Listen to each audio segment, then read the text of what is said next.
DD conclave Chhattisgarh पहुंच चुका है। छत्तीसगढ़ की जनता का भी बहुत बहुत स्वागत है डीडी कॉन्क्लेव में। साल 2000 यानी वर्ष 2000 में छत्तीसगढ़ का एक अलग राज्य के रूप में गठन हुआ और इन 22-23 सालों के सफर में छत्तीसगढ़ की जनता ने जहां एक तरफ 15 साल भारतीय जनता पार्टी के शासन को देखा है, तो वहीं 8 साल कांग्रेस के शासन को देखा है।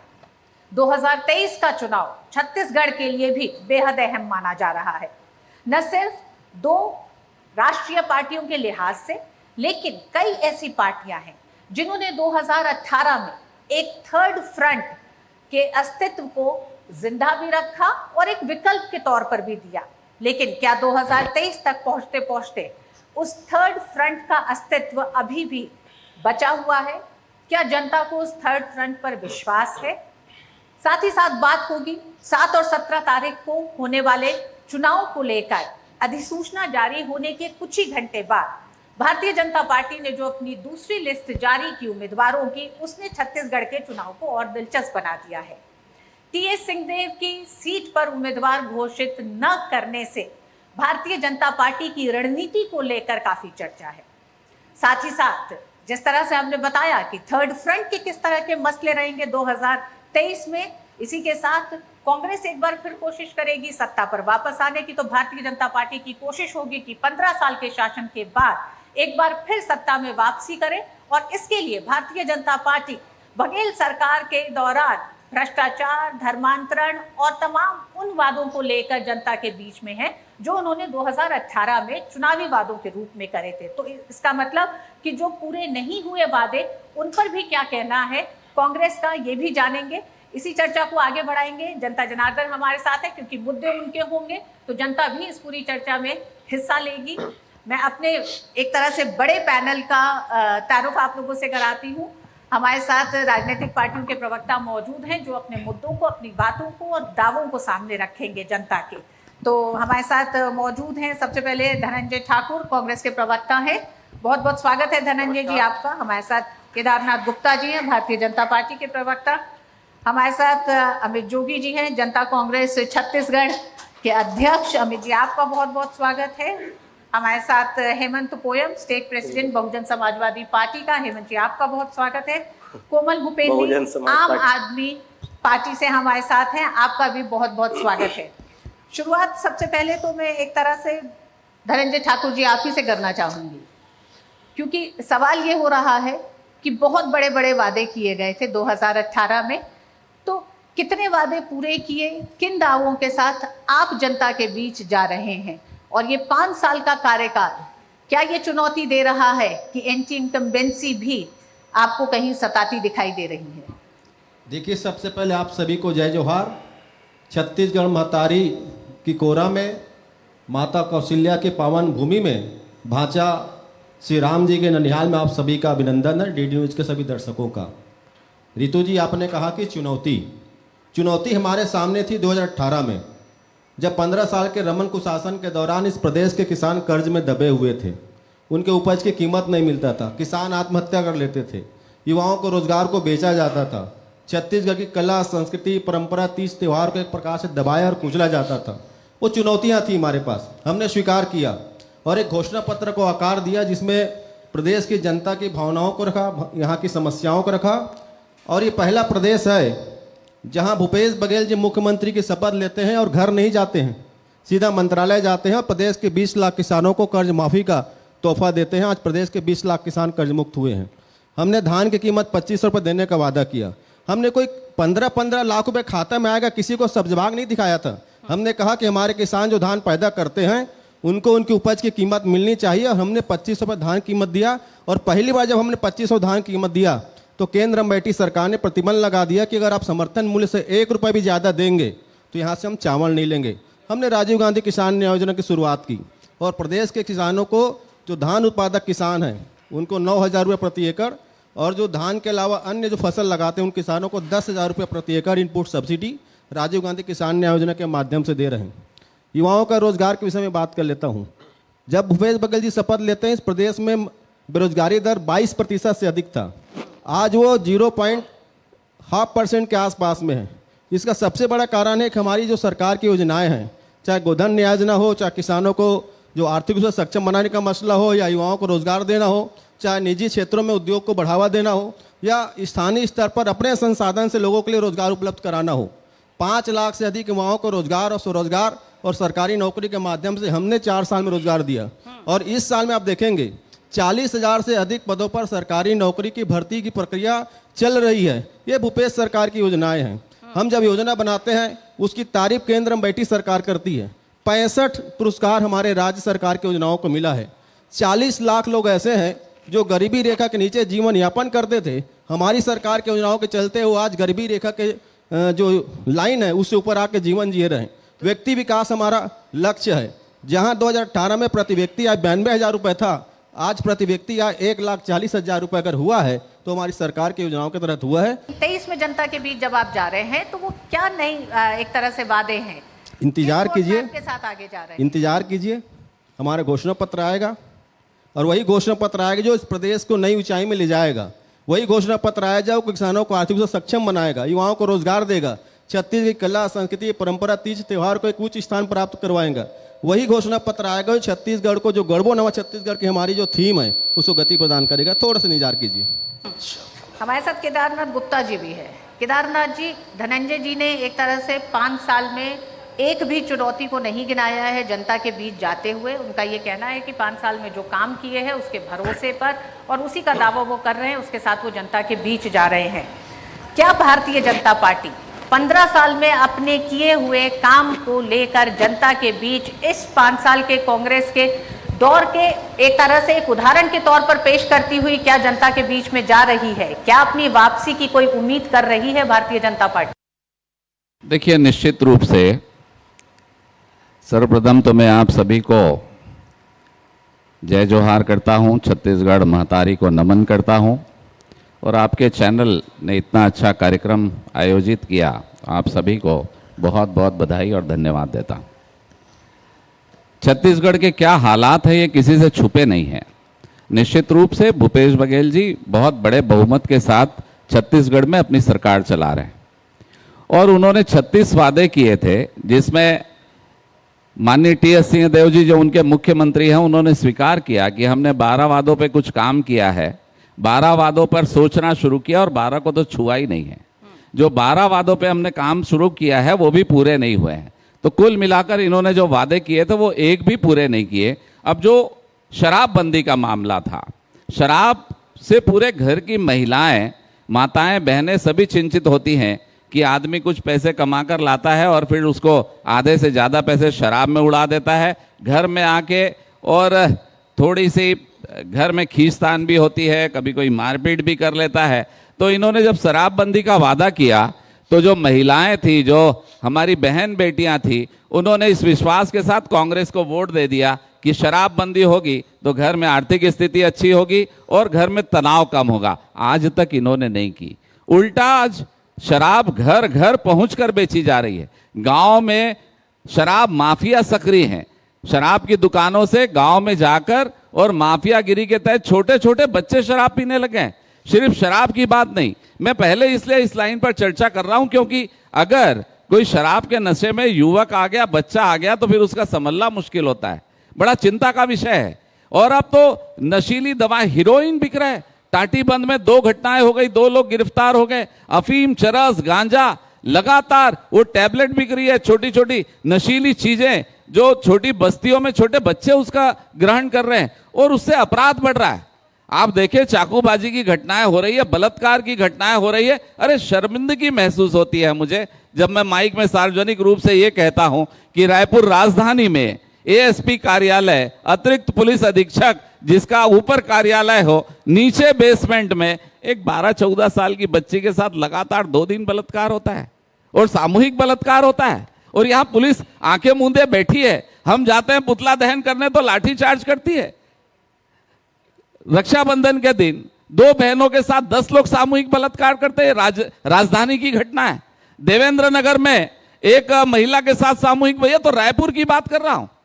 अगर मैं जशपुर की बात करूं तो शिक्षक दिवस के दिन एक शिक्षिका के साथ 5-6 लोग बलात्कार करते हैं। क्या हो रहा है आखिर में? यह नशे का परिणाम है। जो नशा घर घर पहुंच रहा है और हर प्रकार का पहुंच रहा है, मुझे बड़ा दुख होता है। हम बार बार छत्तीसगढ़ महतारी की जय, भारत माता की जय कहते हैं। नवरात्रि आने वाली है, हम माताओं बहनाओं को एक शक्ति के रूप में देखते हैं। उस शक्ति का ऐसा दोहन, ऐसा अत्याचार, ऐसा अनाचार मुझे तो नहीं देखा जाता। केदार जी, हम एक बड़ा मुद्दा मानते हैं शराबबंदी, कानून व्यवस्था। हम इसलिए चाहते हैं कि हर राजनीतिक पार्टी अपने मुद्दों को जरा गिनाए, तो इसलिए जनता भी समझेगी कि वो जनता के क्या मुद्दे हैं और राजनीतिक पार्टियों के क्या वही मुद्दे हैं जो जनता के मुद्दे हैं। निश्चित रूप से दूसरा मुद्दा हुआ, अगर आप बताना चाहते हैं कि और कौन से ऐसे मुद्दे हैं जिसको लेकर भारतीय जनता पार्टी इस चुनाव में है कांग्रेस के खिलाफ। देखिए, सबसे बड़ी जो व्यवस्था होती है वो आर्थिक व्यवस्था होती है। आप घर परिवार को भी चलाते हैं तो अर्थ पे पहला ध्यान रखते हैं। आज छत्तीसगढ़ प्रदेश का हाल क्या है? भारतीय जनता पार्टी ने 9,000 करोड़ का जो बजट था उसे बढ़ाते बढ़ाते 1,07,000 करोड़ तक ले गई। और आप देखें कि हम लोगों ने 15 वर्षों में सिर्फ 28,000 करोड़ का कर्ज लिया और उस 28,000 करोड़ में 60,000 स्कूलें बनाई, 50,000 किलोमीटर सड़कें बनाई। और निश्चित रूप से आप ये बात ध्यान रखिए कि यहाँ पुल पुलिया और रोड नहीं थे, थोड़ा सी पानी होता था और गांव जाने में दिक्कत होती थी, कहते थे पूर आगे है नहीं आ पाओ।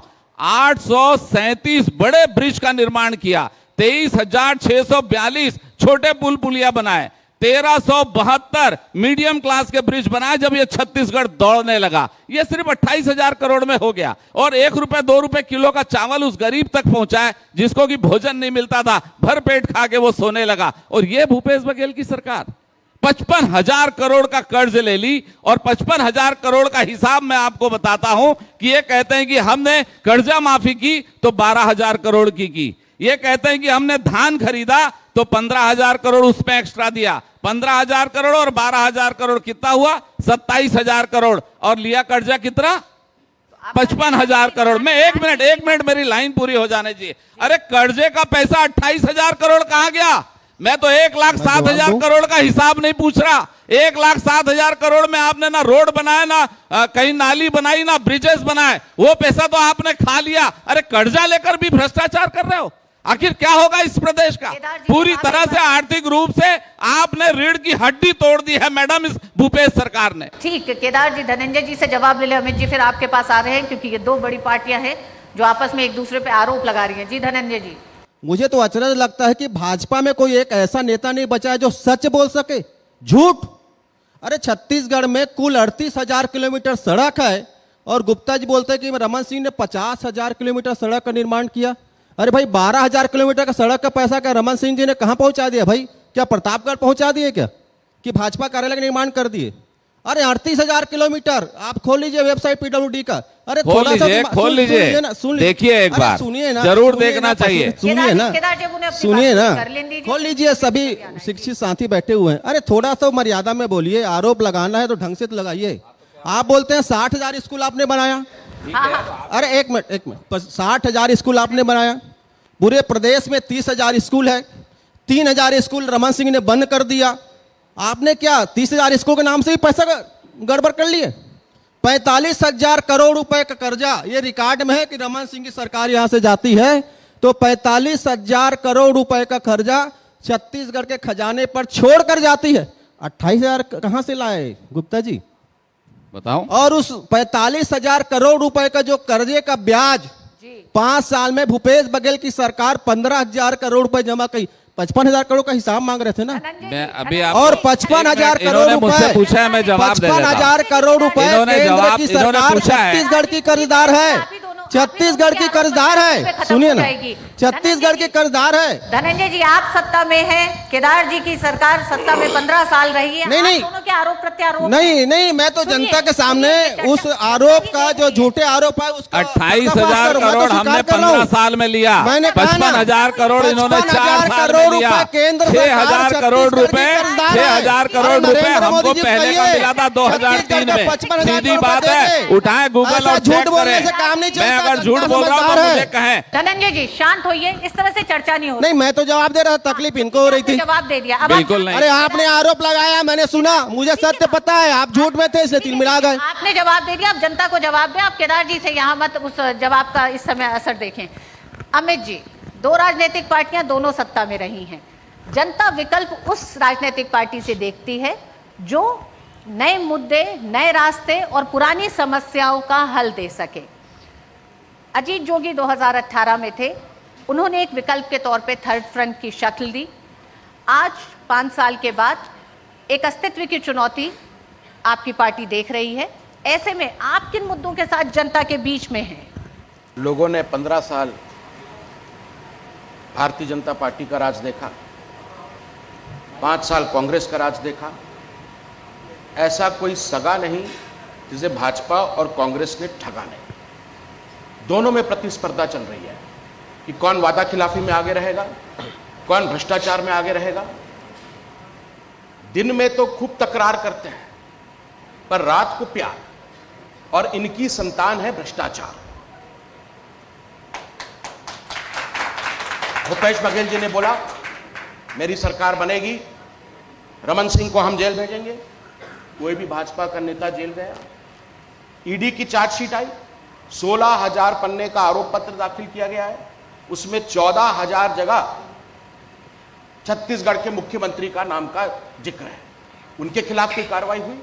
5 साल हो गए, आरोप प्रत्यारोप दोनों खूब लगाते हैं, दिन में खूब तकरार करते हैं, लेकिन कोई भी इनकी पार्टी का नेता जेल नहीं गया। घोषणाएं भी बहुत होती हैं चुनाव के पहले। मैं आपके पूरे एजेंडे पे आता हूं। अभी तक इन लोगों ने यह नहीं बताया है कि क्या करने वाले हैं जनता के लिए। ये जो पूरा डिबेट है उस मुद्दे पर केंद्रित है कि अगर छत्तीसगढ़ में सरकार बनती है तो क्या करेगी। मेरी लड़ाई ना तो भाजपा के खिलाफ है, ना तो कांग्रेस के खिलाफ है। मेरी लड़ाई केवल और केवल गरीबी के खिलाफ है। घोषणा पत्र आएंगे, अब चुनाव की घोषणा हो गई है, बड़ी बड़ी घोषणाएं होंगी। मेरी पार्टी कोई भी घोषणा पत्र नहीं लेके जा रही है जनता के बीच। मैं एक भी घोषणा नहीं करूंगा। मैंने कोर्ट में जाकर ये 100 रुपये के स्टैंप पेपर में शपथ पत्र भरा है, जिसमें मैंने कहा है कि मेरी सरकार बनेगी, 10 कदम लूंगा और गरीबी खत्म करूंगा। यह मेरा मकसद है।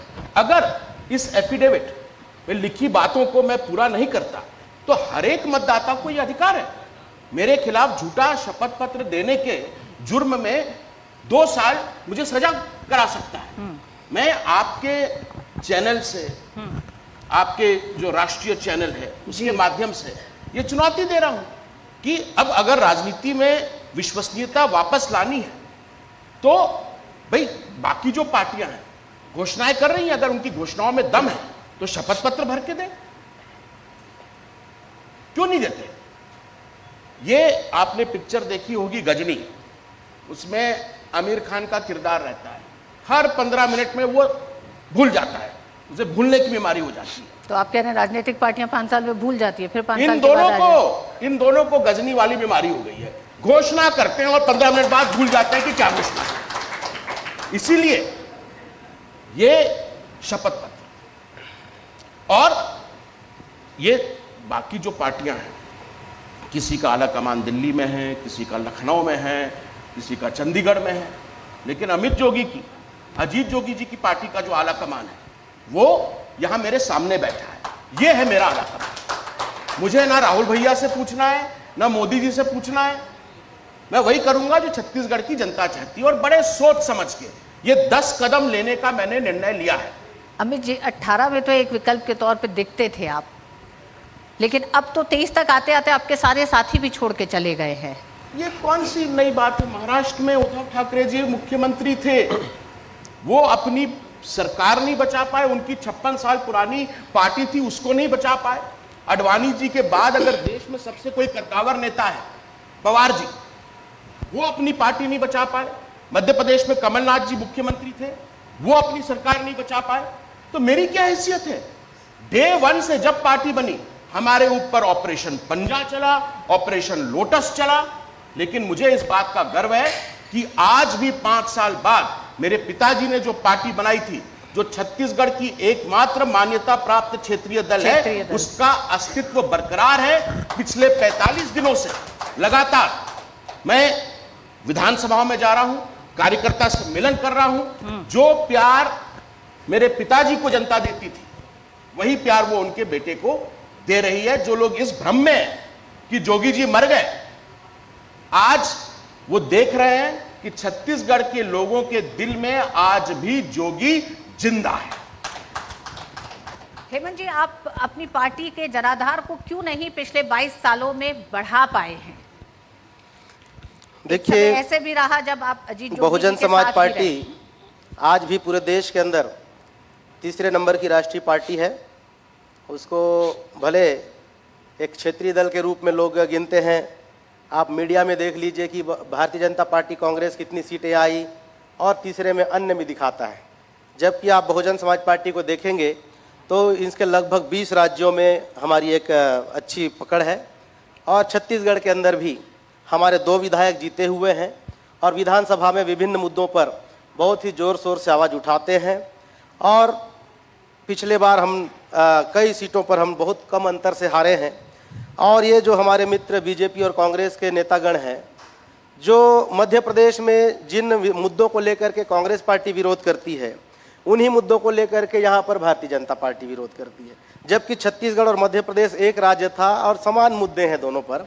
तो इस तरह से जो बहुजन समाज पार्टी के संस्थापक मान्यवर साहब कांसीराम जी ने कहा था कि ये दोनों पार्टियों में कोई अंतर नहीं है, इनकी पॉलिसी में कोई अंतर नहीं है, इनकी नीतियों में कोई अंतर नहीं है। और ये छत्तीसगढ़ राज्य है। छत्तीसगढ़ राज्य एक आदिवासी प्रदेश है। यहाँ पर खनिज संपदा की भरमार है। यहाँ का जो सालाना बजट पिछले बार माननीय भूपेश बघेल जी ने पेश किया, 1,21,500 करोड़ का बजट है। और छत्तीसगढ़ के जो लोग हैं वो 2.5 करोड़ लोग आबादी है यहाँ पर। अगर इस बजट का सदुपयोग हो जाए, सभी लोगों में एक समान उनके लिए योजनाएं बनाई जाए, तो यहाँ कोई भी ऐसा नहीं रहेगा जो गरीब हो छत्तीसगढ़ में। यहाँ पर कुदरत ने भरपूर जो है दौलत दिया है, खनिज संपदा दिया है।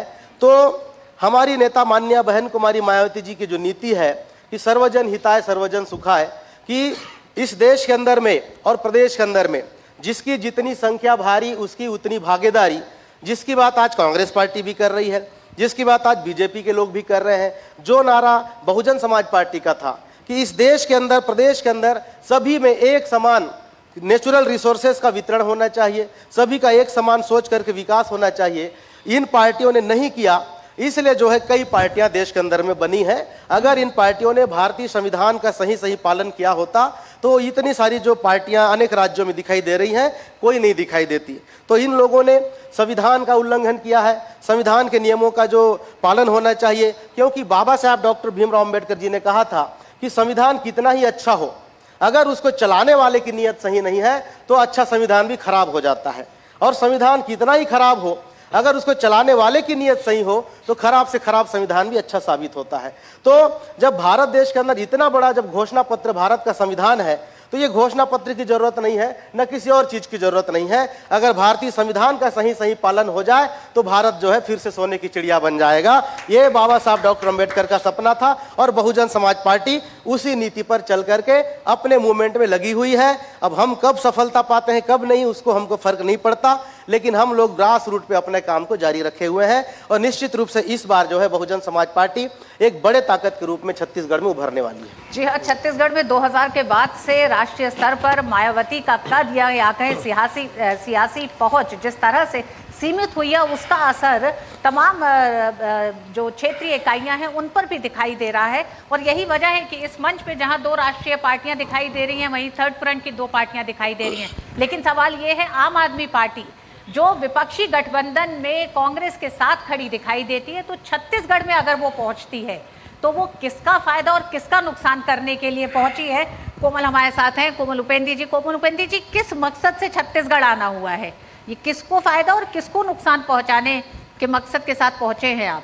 जी नमस्ते। सबसे पहले तो आपके सभी दर्शकों को मेरा प्रणाम, जय हिंद।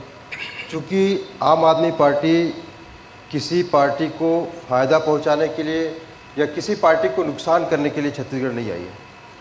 आम आदमी पार्टी इस देश की नई राष्ट्रीय पार्टी है, जो कि जिसके राष्ट्रीय संयोजक अरविंद केजरीवाल जी हैं। दिल्ली में हमारी सरकार है, पंजाब में हमारी सरकार है। तो आप छत्तीसगढ़ में कांग्रेस के साथ मिलकर चुनाव लड़ रहे हैं? मैं बताता हूं उसको।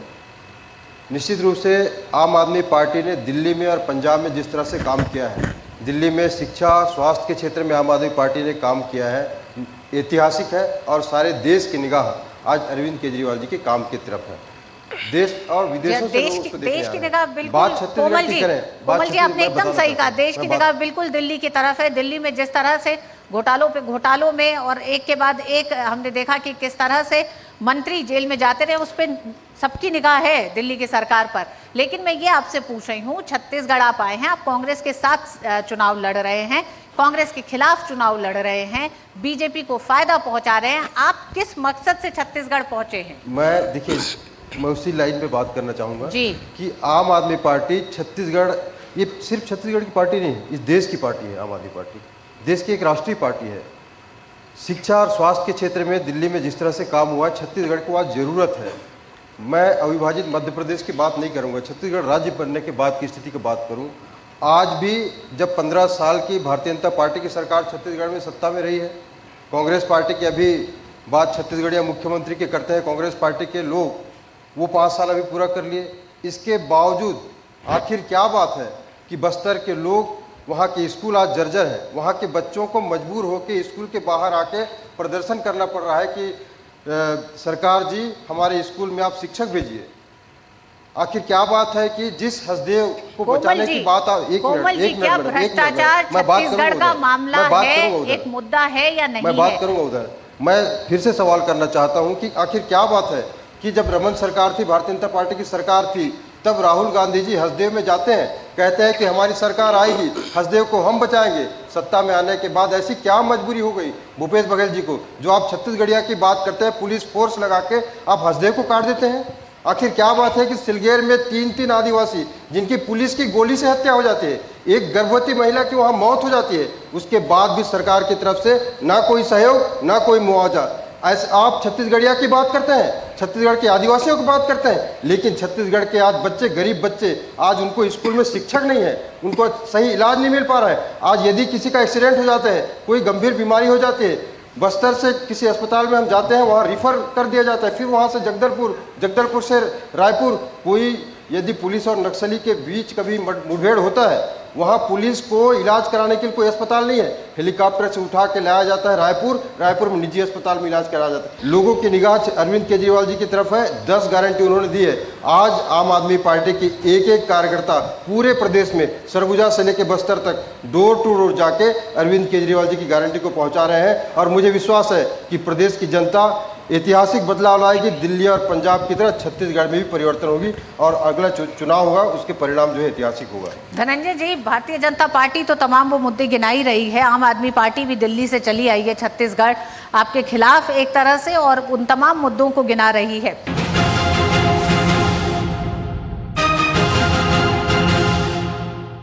अब क्या देख रहे हो पापा? तुम कहते हो ना कि स्टॉक मार्केट में बहुत सोच समझकर इन्वेस्ट करना चाहिए, बस थोड़ा सा ज्ञान ले रहा हूँ। किससे? हर एक स्टॉक्स एक्सपर्ट है, मस्त एजुकेशनल वीडियोस बनाता है और अच्छी इन्वेस्टमेंट की टिप्स भी देता है। पापा इन वीडियोस पे ना जाएं, अपना रिसर्च खुद करें या सेबी रजिस्टर्ड इन्वेस्टमेंट एडवाइजर से संपर्क करें। एजुकेशन के नाम पर कुछ इन्फ्लुएंसर्स अक्सर इन्वेस्टर को मिसगाइड करते हैं, नुकसान आपका होगा। सोच कर समझ कर इन्वेस्ट कर।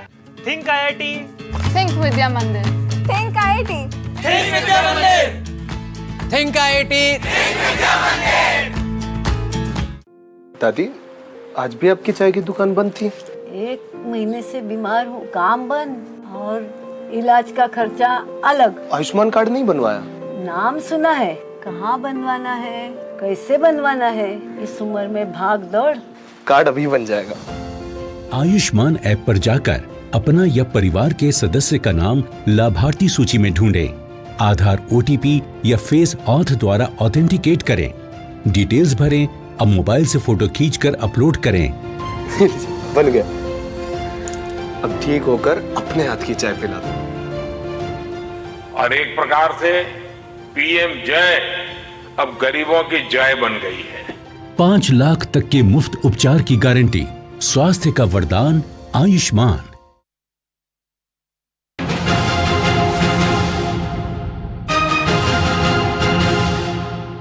रानू साहू IAS ऑफिसर जेल में बंद हैं, डायरेक्टर माइनिंग समीर बिश्नोई जेल में बंद है, तो आप इन्हें सिर्फ महज आरोप कह रहे हैं। आपका मानना है कानून व्यवस्था, ईडी, सीबीआई, कोई संस्था देश में काम नहीं करती। ईडी, सीबीआई, आईटी, ये तो भारतीय जनता पार्टी का अनुसांगिक संगठन की तरह काम कर रही है। सुनिए ना, अगर ईडी ईमानदारी से काम करती ना, तो मुझे लगता है कि मोदी सरकार के आधे मंत्री जेल में होते, रमन सरकार के आधे उनके सहयोगी आज जेल में होते और स्वयं रमन सिंह जेल में होते। भूपेश बघेल ने शिकायत तो दर्ज करवाई है ना, क्यों जांच नहीं करती ईडी उसमें? देखिए, बहुत स्पष्ट है कि इन्होंने ईडी आईटी पर आरोप लगाया, पर मैं कहता हूं क्या न्यायालय भी गलत है? रानू साहू को जमानत नहीं मिल रही है, समीर बिश्नोई जेल के अंदर है, उनके यहां से कई किलो सोना बरामद होता है, कई कैरेट हीरे बरामद होते हैं, करोड़ों रुपए बरामद होते हैं, उसके बाद वो ईडी उनको जेल भेजती तो क्या गलत करती है?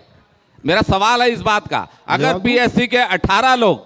पीएससी के 18 लोगों को माननीय हाई कोर्ट कहते हैं कि इन्हें स्थगित किया जाए, इन्हें रोक के रखा जाए, तो क्या पीएससी का घोटाला और कोई चिन्हित करने की जरूरत है? ये सरकार पूरी तरह से भ्रष्टाचार के आकंठ डूबी हुई है। और सीधा सवाल यह है कि आज अनवर ढेबर जी, जिनको जमानत मिली थी, वो वापस जेल के अंदर चले गए और कहते हैं कि ईडी गलत काम कर रही है, तो कोर्ट भी गलत कर रहा है क्या? 2000 करोड़ का घोटाला शराब में हुआ, 500 करोड़ का घोटाला कोयले में हुआ, 5000 करोड़ का घोटाला मोदी जी की अन्न योजना में हुआ, वो 1300 करोड़ का घोटाला गोठान में हुआ, 300 करोड़ का घोटाला गोबर में हुआ। अरे ये घोटालेबाज सरकार क्या घोटाला करने के लिए बनी है? अरे घोटाला कर लेते, फिर मेहनत करके पैसा कमा लेंगे, पर बहन बेटियों की जो इज्जत लूटने का काम अपराधी कर रहे हैं ना, बर्दाश्त नहीं होता है। जो युवाओं को पीएससी में रोकने का आप काम कर रहे हैं ना, ये बर्दाश्त नहीं हो रहा है। भारतीय जनता पार्टी आएगी, जो बचे हैं ना वो सारे जेल के अंदर होंगे, महिलाएं, बेटियां, बहन बेटियां सारी सुरक्षित होंगी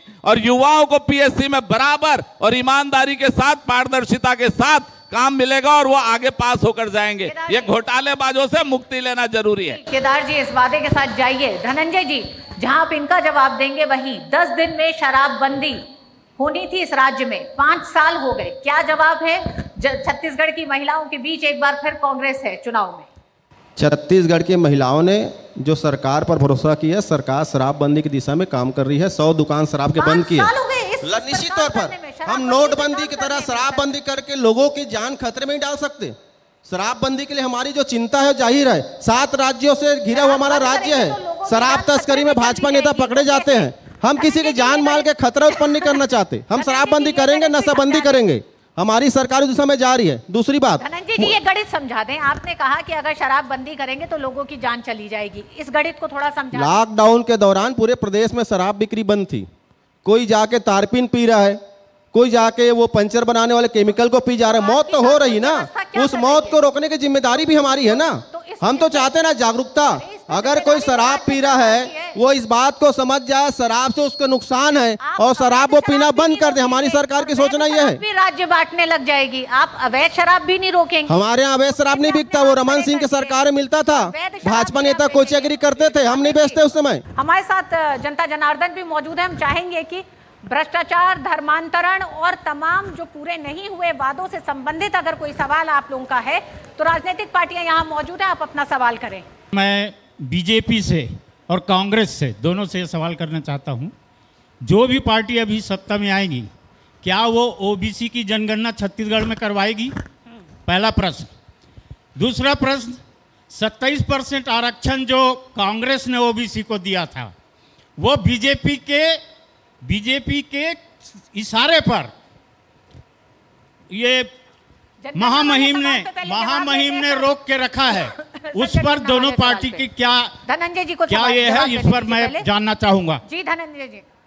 देखिए, बहुत अच्छा सवाल है। और 2011 में जब यूपीए की सरकार थी तो जातिगत जनगणना हुआ था। 2013 में उस जातिगत जनगणना के पूरे प्रोसेस कंप्लीट होते हैं और 2014 में सरकार बदल जाती है। 9 साल तक हम इंतजार करते रहे कि जो कांग्रेस शासनकाल में जो जनगणना हुआ था उसके आंकड़े सामने आएंगे, क्योंकि 2015 में स्वर्गीय अरुण जेटली जी, अब तो स्वर्गीय हो चुके हैं, वो बिहार में जाके घोषणा करते हैं कि उनकी सरकार जातिगत जनगणना जो कांग्रेस सरकार में हुई थी उसको सार्वजनिक करेगी। निश्चित तौर पर 9 साल हो गए, वो जनगणना आज सामने नहीं आया है। और हमारी सरकार, एक मिनट, हमारी सरकार और कांग्रेस पार्टी का स्पष्ट मानना है कि जहाँ जहाँ कांग्रेस की सरकारें हैं और बनेगी वहाँ पर जातिगत जनगणना होंगे और जातिगत आधार पर हम अधिकार देने का पक्षधर हैं। ठीक, धनंजय जी इसमें सिर्फ एक चीज जोड़ रही हूँ। आप 13 से लेकर आप जेटली जी तक तो चले गए, लेकिन बीच में आप शायद पी चिदम्बरम जी को भूल गए। पी चिदम्बरम जी ने कहा कि जातिगत जनगणना के अगर आंकड़े जारी होंगे तो देश में टकराव होगा, देश में भेदभाव होगा। ठीक है, ये भी एक वक्तव्य है। जवाब दे दूं?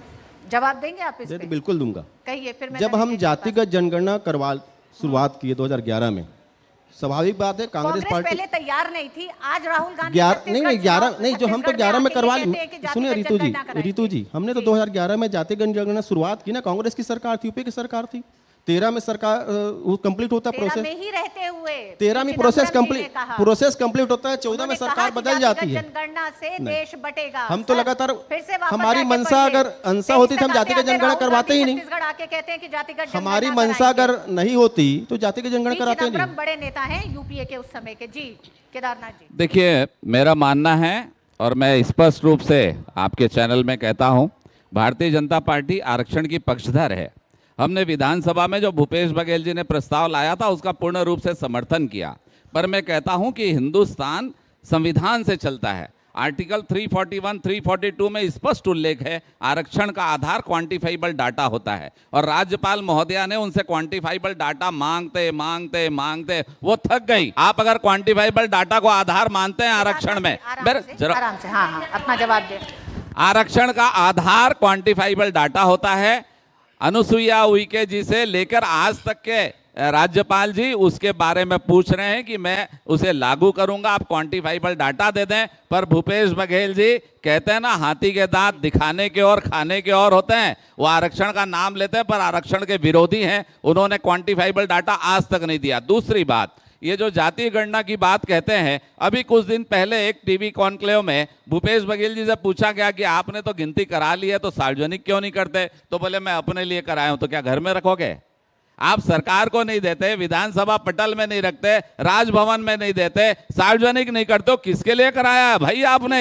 तो कहते हैं वो मैं रखूंगा, मेरे काम का है। तो बता दे जाति गणना किस लिए? आपकी बात समझ में आ गई। भूपेश बघेल जी ने कहा कि उन्होंने पर्सनल अकाउंट के लिए एक तरह से डेटा अकाउंट करा के रख लिया है। अमित जी, जातिगत जनगणना का ऐलान राहुल गांधी का छत्तीसगढ़ में आके करना, क्या आपको लगता है छत्तीसगढ़ के वो तमाम मसले जो बड़े मुद्दे छत्तीसगढ़ की जनता के लिए, क्या ध्यान भटकाना है, या जातिगत जनगणना पर कांग्रेस सच में सीरियस दिखाई दे रही है? दो विषयों पर अपनी बात रखूंगा। 15 साल भाजपा की डॉक्टर रमन सिंह जी की सरकार रही। शुरुआत अच्छी की थी, चाउर वाले बाबा थे, लेकिन 15 साल में वो बन गए दारू वाले बाबा। एक दोहा था, मैं उस समय बोलता था उस दोहा को, कि राम राज में दूध मिले, कृष्ण राज में घी, रमन राज में दारू मिले, चाउर बेच के पी। ये उनके 15 साल का। इन्होंने वादा किया, गंगा जल की कसम खाई कि हम शराबबंदी करेंगे, 10 दिन में करेंगे। 5 साल हो गए, कोई शराबबंदी नहीं हुई, उल्टा छत्तीसगढ़ को शराब मंडी बना दिया। इनके लिए भी मैंने दोहा बनाया कि राम राज में दूध मिले, कृष्ण राज में घी, भूपेश राज में दारू मिले, गोबर बेच के पी। ये क्या बोलते हैं? नरवा गरवा गुरवा बारी छत्तीसगढ़ के 4 चिन्हारी। लेकिन जो हमारी सबसे बड़ी बीमारी है, जिस पर अभी कोई भी पैनलिस्ट नहीं बोल रहा है, बेरोजगारी, उसके बारे में कोई क्यों बात नहीं करता? अब आपका जो दूसरा विषय है, क्वांटिफाइबल डेटा कमीशन, 2019 में पटेल कमीशन का गठन हुआ। जहां मैं रहता हूं उसी के सामने कमीशन का दफ्तर है। 1 साल के लिए कमीशन का गठन किया गया था। 1 साल में रिपोर्ट नहीं आई, 2 साल में नहीं आई, तीसरे साल रिपोर्ट आई। और रिपोर्ट क्या है वो सब जानते हैं। उसमें ना जाने किस प्रकार का इन लोगों ने सर्वेक्षण किया है कि प्रदेश में जो ओबीसी की संख्या है वो मात्र 41% बताई गई है। और इसीलिए इन्हीं की सरकार जो है, जिसके पास रिपोर्ट है, वो उसको सार्वजनिक नहीं कर रही है, उसको ना विधानसभा में टेबल किया। जातिगत जनगणना तो होनी चाहिए, हमें मालूम होना चाहिए कि किस वर्ग का कितना अधिकार बनता है, इसके कोई विरोध में नहीं है। पर यहां पर हो चुकी है। अभी प्रियंका जी आए, उन्होंने बोला हम जातिगत जनगणना करेंगे। जिस प्रकार से आपने किया है 2019 से 21 के बीच जो जातिगत जनगणना हुई है, उसको तो आप उसका खुलासा करिए। गवर्नमेंट ये कहे कि हम इसे एक्सेप्ट कर रहे हैं, इसे रिजेक्ट कर रहे हैं, उस पर तो आप मौन है। कोई भी आदमी यहाँ ये नहीं मान सकता। वहां क्या परहेज है? ये जहां नहीं मान कांग्रेस की अपनी सकता सरकार है वहां क्या परहेज है? बिहार सरकार ने करा, क्या दिक्कत है भूपेश बघेल जी को? इन्होंने तो करवा चुके हैं, पर रिपोर्ट दबा के बैठे हैं। जवाब दें धनंजय देखिए, जी। निश्चित तौर पर हेड काउंटिंग यहाँ पे हुआ, जी हेड काउंटिंग हुआ यहाँ पे जो आरक्षण के संदर्भ में, और उसी आधार पर छत्तीसगढ़ के विधानसभा की सर्वोच्च सदन ने इस प्रदेश के ओबीसी वर्ग जिसको 14% आरक्षण मिलता था उसको बढ़ाकर 27% करने का काम भूपेश बघेल की सरकार ने किया। 32% आरक्षण यहाँ के आदिवासी समाज को मिला है जिसको एसटी वर्ग बोलते हैं। एससी वर्ग जिसके आरक्षण में कटौती करने का रमन सिंह की सरकार ने किया, उसके एससी वर्ग के आरक्षण को किसी ने बढ़ाया तो भूपेश बघेल की सरकार ने। और सामान्य वर्ग जो है उनको 4% आरक्षण का अधिकार अगर मिला है, 76% आरक्षण उसी क्वांटिफाइड डाटा के दम पर, उसी हेड काउंटिंग के दम पर और सर्वसम्मति से सदन में उसको सहमति देती भारतीय जनता पार्टी। और भाजपा प्रवक्ता कहते हैं कि वो सार्वजनिक नहीं हुआ। मैं इनसे पूछता हूँ फिर आपके नेता प्रतिपक्ष ने किस आधार पर उसको सहमति प्रदान कर दिया? कोई आधार तो होना चाहिए। आपके 13 विधायक वहाँ पर थे, डाटा वहाँ दिया गया, तभी तो आपने सहमति दिया ना, कि आंख बंद करके साइन करके आ गया, सदन छोड़कर भाग गए। आज जब वो सदन राजभवन पहुँच जाता है वो आरक्षण विधेयक, जब अनसुईया उइके जी कहती है कि मुझे तत्काल साइन करूंगी, अनसुईया उइके जी को यहाँ के राज्यपाल पद से हटाकर मणिपुर भेज दिया जाता है। कितना षड्यंत्र उस सदन उस विधेयक को रोकने के लिए। राजभवन को अगर उसमें आपत्ति है तो विधेयक भेज देना था सरकार को। सरकार को जो उसमें क्वेरी चाहिए था लिख के देना चाहिए था, क्यों नहीं दिया अभी तक में? क्योंकि वो आरक्षण के विरोधी है भारतीय जनता पार्टी और आरएसएस। छत्तीसगढ़ में ही नहीं, कई जगह आप देखेंगे मोहन भागवत जी और भाजपा के नेता आरक्षण बंद करने की बात करते हैं। जारी नहीं कर पा रहे हैं, वहां आपसे जारी किया नहीं जा रहा है। राहुल गांधी लेकिन छत्तीसगढ़ में आके कहते हैं कि देश में जनगणना कराएंगे। पिछले 15 साल जब 10 साल अपना सत्ता में रहे तब नहीं इस पे दम भर पाए गए। मुझे ये नहीं समझ में आ रहा है कि आप जो लगातार विपक्ष को घेरने की कोशिश कर रहे हैं, केदारनाथ जी, सवाल आप पे क्यों बार बार उठ रहे हैं? देखिए कितना विरोधाभास है। 2 मिनट दीजिएगा, थोड़ा ध्यान से सुनेंगे तो बड़ी मेहरबानी होगी मेरे ऊपर। आरक्षण की बात है, मैंने आर्टिकल आपको बताया 341, उसका बेस होता है क्वांटिफाइबल डाटा।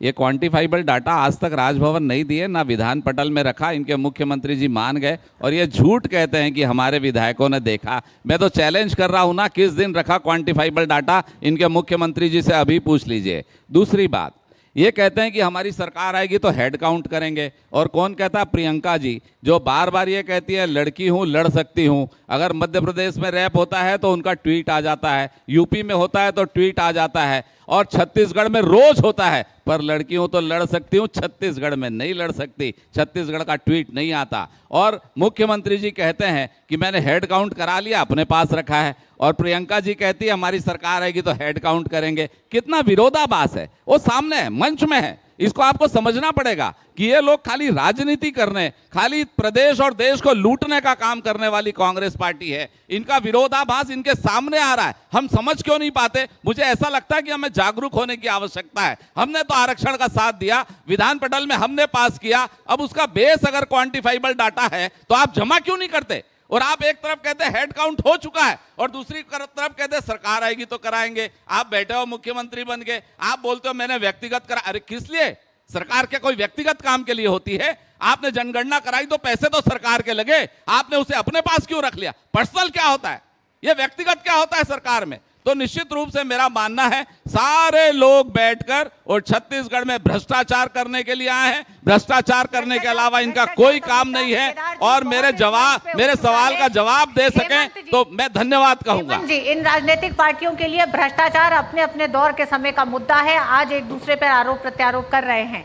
क्या बहुजन समाजवादी पार्टी इस समय, आपको लगता है बहुजन समाज पार्टी किस तरह से खासकर उन छोटी पार्टियों के साथ उस ताकत को क्या मजबूत करने की तरफ बढ़ रही है 2023 में?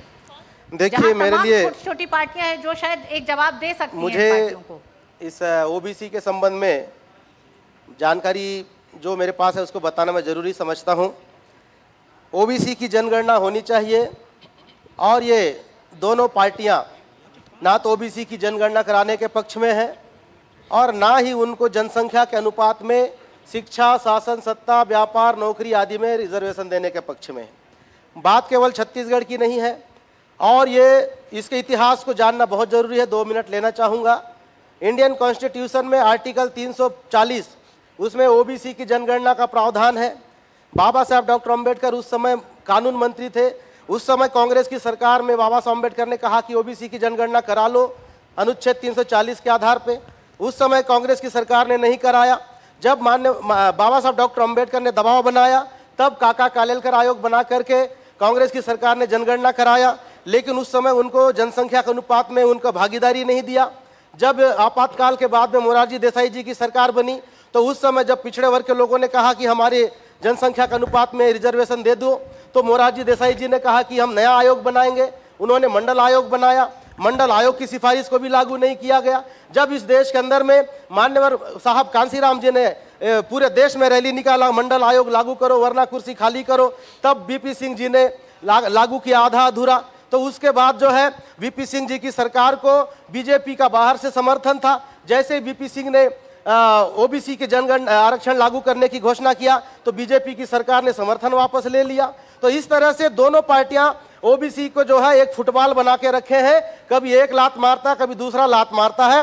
और आज जो है ओबीसी का बेटा माननीय भूपेश बघेल जी मुख्यमंत्री हैं, लेकिन स्वयं ओबीसी को अपना उनका हक अधिकार नहीं दिला पा रहे हैं। जो 27% रिजर्वेशन की उन्होंने घोषणा किया तो 16-17 याचिका लगा दिया हाई कोर्ट ने कुछ लोगों ने। अब माननीय भूपेश बघेल जी जो याचिका लगाने वालों को आयोग का अध्यक्ष बना रहे हैं। तो ये जो दोनों आपस में मिले हुए हैं ओबीसी के लोगों को ये लोग देने वाले नहीं है। ये कांग्रेस कितना ईमानदार रही है ओबीसी के साथ। देखिए देश आज की दोनों को मैं दोषी मानता हूं। ओबीसी के साथ में सबसे बड़ा गद्दारी धोखेबाजी दोनों पार्टियों ने किया है। ये एक सच्चाई है। ना तो लोग करने वाले हैं ना कभी करेंगे। केवल ये कैसा मसला होने हल्ला गुल्ला करके छत्तीसगढ़ तक सीमित नहीं होने वाला है। आपके राष्ट्रीय नेतृत्व को एक बड़ा फैसला लेना होगा इसके सिलसिले में। निश्चित रूप से लेना चाहिए, क्योंकि मैं बात छत्तीसगढ़ की करूं, यहाँ के मूल निवासी हैं ओबीसी समाज, यहाँ के पुरातन काल से रहने वाले हैं। लेकिन इसके बावजूद बड़ी उम्मीद थी कि चलो भारतीय जनता पार्टी की सरकार जाने के बाद कांग्रेस पार्टी की भूपेश बघेल जी की सरकार तो कुछ करे, लेकिन आज भी ओबीसी समाज के लोग सड़क पर उतरने को बाध्य है, मजबूर है। भारतीय जनता पार्टी के समय भी उन्होंने सड़क पर उतरा, आज भी उतर रहे हैं, लेकिन उनके जो हक हैं, अधिकार हैं, उनको आखिर क्यों सरकार नहीं देना चाहती? कांग्रेस और भारतीय जनता पार्टी की नीयत नहीं है कि इनकी हक और अधिकार को दें, और इसलिए जब भी ऐसा मौका आता है कि इन मुद्दों पे बारीकी से चर्चा करें तब ये हल्ला करने लग जाते हैं। और यही वजह है कि चाहे हम आदिवासी की बात करें, चाहे एससी की बात करें, चाहे ओबीसी समाज की बात करें, मूल निवासी की बात करें, चाहे उस गरीब की बात करें, जब भी ऐसा मुद्दा आता है कांग्रेस और भारतीय जनता पार्टी सिर्फ हल्ला करती है। काम करना इनकी नीयत नहीं है, केवल हल्ला करना इनका मकसद है। यही वजह से छत्तीसगढ़ जो कि इस देश का अव्वल राज्य होता है, लेकिन आज पिछड़ा हुआ राज्य है। 10 सेकंड बस आपके पास जी। 10 सेकंड में मैं एक लाइन में अपनी बात बोलूंगा। ओबीसी को कितना आरक्षण मिलना चाहिए, एससी को, एसटी को, ये हम लोग आपस में फैसला कर लेंगे। पर पहले सारे जो दल हैं उनको ये कानून पारित करना पड़ेगा कि छत्तीसगढ़ में जितनी भी नौकरियां हैं, सरकारी नौकरी, प्राइवेट नौकरी, उसमें 100% आरक्षण यहाँ के स्थानीय लोगों को मिले। हम क्या नौकरी की बात कर रहे हैं जब यूपी बिहार यहां से लोग आके, अरे अभी राज्यसभा की 2 सीटें, मैं और छोटी मोटी नौकरियों की बात नहीं कर रहा हूं, राज्यसभा की 2 सीटें आई, एक यूपी से चली गई, एक बिहार से चली गई। क्या छत्तीसगढ़ के 3.25 करोड़ लोगों में इतनी भी काबिलियत नहीं है? तो पहले तो यह सुनिश्चित किया जाए कि छत्तीसगढ़ में जितनी भी नौकरियां, कैसा छत्तीसगढ़िया का नारा है ये? राज्यसभा की 3 सीटें बाहर के लोगों को दे दी गई और नारा छत्तीसगढ़िया। देखिए, छत्तीसगढ़िया सबले बढ़िया का नारा है और उसमें भूपेश बघेल की सरकार काम कर रही है। अमित जोगी जी ने जो सवाल उठाए, राज्यसभा की 3 सीटें, सुनिए ना, एटीएस तुलसी, राजीव शुक्ला, रंजीता रंजन, ये क्या है सर? भारत से हैं। भारत से हैं तो छत्तीसगढ़िया का नारा क्या है? भारत से हैं, बात किसकी कर रहे हैं? भारत से हैं और छत्तीसगढ़ का हृदय विशाल है, सभी को सेवा का अवसर मिलता है। छत्तीसगढ़ मतारी की सेवा कर रहे हैं राज्यसभा में। एक बहुत अच्छा गाना है, किसी के ऊपर टिप्पणी नहीं है, काली राम का फट गया ढोल, बोल हरि बोल हरि बोल हरि बोल, काहे का छत्तीसगढ़िया, ये बाहरी लोगों को आप दे रहे हैं। तो निश्चित रूप से मेरा मानना है कि आर्थिक रूप से जरूर सुदृढ़ होना चाहिए प्रदेश, और सुरक्षा की दृष्टि से बहुत मजबूत होना चाहिए, क्योंकि जब तक शांति नहीं होगी विकास असंभव है। आप देखें तो नक्सलवादी टारगेट किलिंग कर रहे हैं, आप बस्तर में देखें 5-5 भारतीय जनता पार्टी के कार्यकर्ताओं की टारगेट किलिंग, हत्या हो गई। उनके घर में घुसकर गड़ासे से गला काट दिया गया, AK-47 से उनको भून दिया गया। कहीं पर लव जिहाद के नाम पर हत्याएं हो रही है। हम हर धर्म का सम्मान करते हैं, मुसलमानों का भी करते हैं, ईसाइयों का भी करते हैं, पर मेरा मानना है और बहुत कठोरता से मानना है कि आप अपने धर्म का पालन करें, पर दूसरे के धर्म को डिस्टर्ब करेंगे तो भाजपा तो बर्दाश्त नहीं करेगी। आप धर्मांतरण की बात करते हैं, धर्मांतरण के लिए आप रासुका लगाना पड़ता है। क्यों भाई, किस लिए रासुका लगा दिया? ये तो भोले भाले लोग हैं। आप छत्तीसगढ़िया सबसे बढ़िया कहते हैं और इस प्रदेश के लोगों को राष्ट्रीय सुरक्षा अधिनियम को झेलना पड़ रहा है। आप अगर धर्मांतरण को रोकने की बात करते हैं, एक IPS लिखते हैं काकेर में कि यहाँ धर्मांतरण की स्थिति बहुत दयनीय है, सरकार को ध्यान देना होगा, पर सरकार ध्यान नहीं देती। उसके बाद स्थिति बहुत खराब होती है और भाजपा के नारायणपुर के जिला अध्यक्ष को जेल में ठूस देते हैं और आप जाकर दिल्ली में पोप से मिलते हैं। मैं सब धर्मों का सम्मान करता हूं, पर अगर कोई दूसरे के धर्म को छेड़ेगा तो फिर से कहता हूं बर्दाश्त नहीं है। आने वाली सरकार भाजपा की हुई तो अपराधियों के ऊपर बुलडोजर चलेंगे, मैडम, बुलडोजर। ठीक है केदार जी, भ्रष्टाचार, धर्मांतरण और तमाम वो वादे जो पूरे नहीं किए गए, साथ ही साथ जिस तरह से जातीय जनगणना के उस मसले को कांग्रेस के नेता राहुल गांधी ने छत्तीसगढ़ से उठाया है, ये सिर्फ छत्तीसगढ़ तक का मसला नहीं है। तो सवाल ये है कि छत्तीसगढ़ के लिए क्या जातीय जनगणना सबसे ज्यादा अहम है या भ्रष्टाचार से मुक्त होने की जरूरत इस समय राज्य को है? बहुत बहुत धन्यवाद आप सभी मेहमानों का, धनंजय जी आपका भी, केदार जी आपका, हेमंत जी आपका, अमित जी आपका, कोमल जी आपका भी बहुत बहुत धन्यवाद हमारे इस चर्चा में शामिल होने के लिए।